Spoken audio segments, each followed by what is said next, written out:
is on the payroll of the pharmaceutical industry. They pay user fees to the part of the FDA that evaluates new drugs for approval. So this makes this part of the FDA dependent on the companies that they are supposedly regulating. The drug companies love it because it makes the part of the FDA that evaluates their drugs extremely friendly, since they support it. It is a blatant conflict of interest. This ought to be well funded, and there ought to be no conflicts of interest. In the United States, the price of drugs is completely unregulated.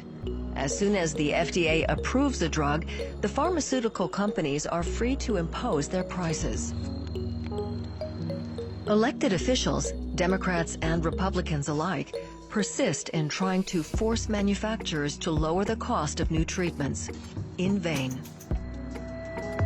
One recent medication has changed the health economy, an overpriced treatment that has launched a new scramble for profit between the biggest pharmaceutical companies.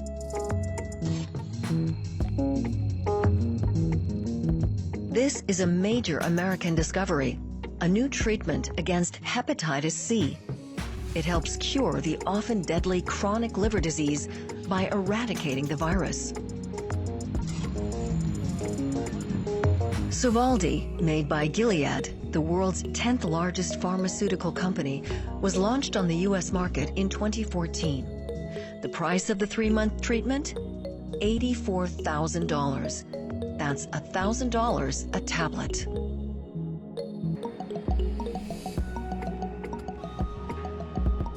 The price of drugs no longer reflects the real cost of research, rather the financial power of a few large companies scrambling for disproportionate profit. The American drug then hit the European market at half the price. The price of treatment for a course of Sovaldi was 42,000 euros. Over the past 10 years, the landscape of the drug industry has dramatically changed. A handful of pharmaceutical companies manufactures the vast majority of drugs.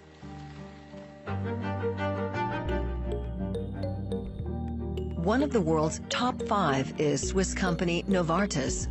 Having acquired a host of smaller companies, it boasts an annual turnover of $45 billion and now holds some promising patents in treatments for cancer and other rare diseases. The two American giants, Pfizer and Johnson & Johnson, have also bought dozens of rival firms to expand their market. Another top 5 company is Roche, a Swiss drug manufacturer which has acquired 25 competing therapies. And the French giant Sanofi has an annual turnover of more than $40 billion.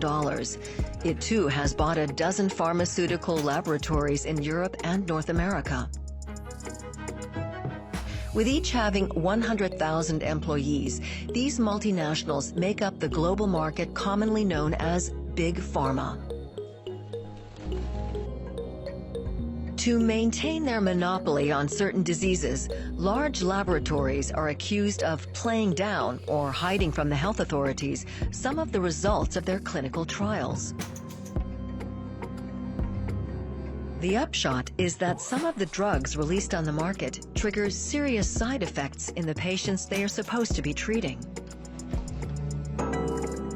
Like Mediator, a drug produced by Servier Laboratories from France and withdrawn from the market 30 years after launch amid a major scandal.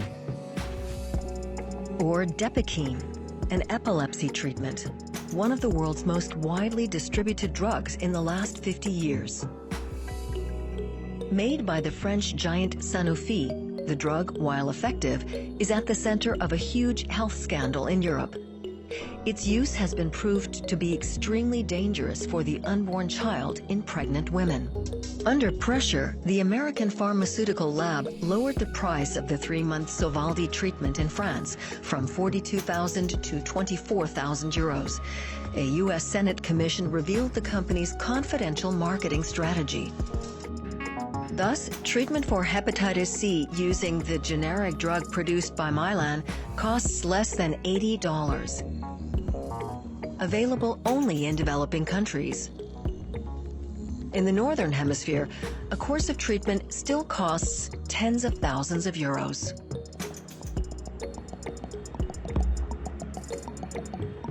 While the evidence was piling up on the link between the drug Depakine and serious disorders affecting children, it took another 11 years for patients to be alerted. In 2015, Sanofi finally came to an agreement with the ANSM, the official body that licenses drugs in France. The patient package insert supplied with Depakine was amended to clearly indicate the significant risk of deformity and developmental problems, almost 50 years after the drug was first launched, despite all of the warning. According to the health authorities, since the drug was first marketed in 1967, tens of thousands of children in Europe have suffered birth defects and mental impairment.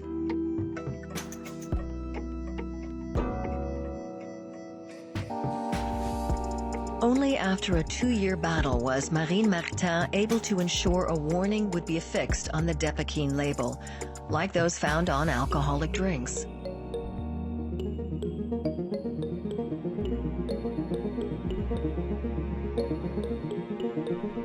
All pharmaceutical companies are looking for what they call a blockbuster, a drug that treats widespread diseases and can be marketed worldwide. To preserve exclusive rights, big pharma companies have developed some powerful strategies. I probably would have raised the price higher, is probably what I would have done. Why? I think healthcare prices are inelastic.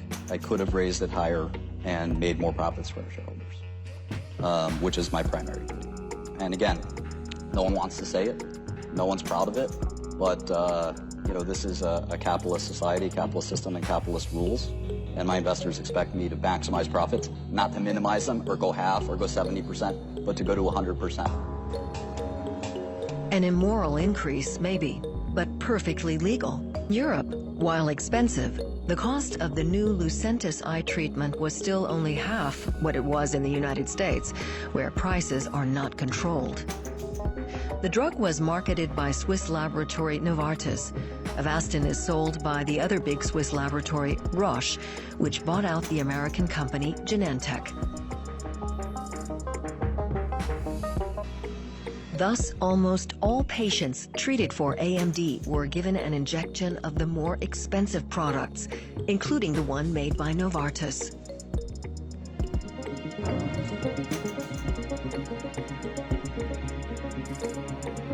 In Italy in 2014, Roche and Novartis were fined some 180 million euros for illicit price fixing of the two drugs. In late 2020, France fined Roche and Novartis 444 million euros. According to the regulations, the French Medicines Agency cannot force Roche to manufacture Avastin syringes for the treatment of AMD. Despite 2 months of negotiations, the multinational Roche refused to be interviewed. Its legal department told us, "We do not wish to speak or be filmed on this subject, but are more than willing to answer any questions you may have in writing." Question: why does the laboratory refuse to manufacture Avastin syringes for the treatment of AMD? Answer: Roche develops drugs only for medical needs not covered by existing drugs, where there are no therapeutic alternatives. Roche then says no, and the public authorities are powerless to force their hand. Lobbying has paid off. The cheaper alternative is rarely used. The big winner is Novartis. which coincidentally owns a third of Roche.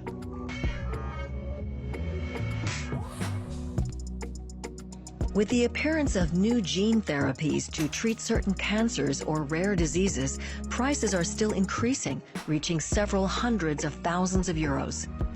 All the major big pharma companies are in the race for these new treatments. They save lives, but at what cost? A new gene therapy to fight cancer is now marketed by Swiss company Novartis to treat leukemia. Its name is Kymriah. Its price is 320,000 euros per patient. The therapy was discovered by a team of publicly funded university researchers at the University of Pennsylvania. But flexing its financial muscles, Novartis became co-owner of the patent. Drug companies, they don't do their own innovation anymore. They do zero innovation, or close to zero.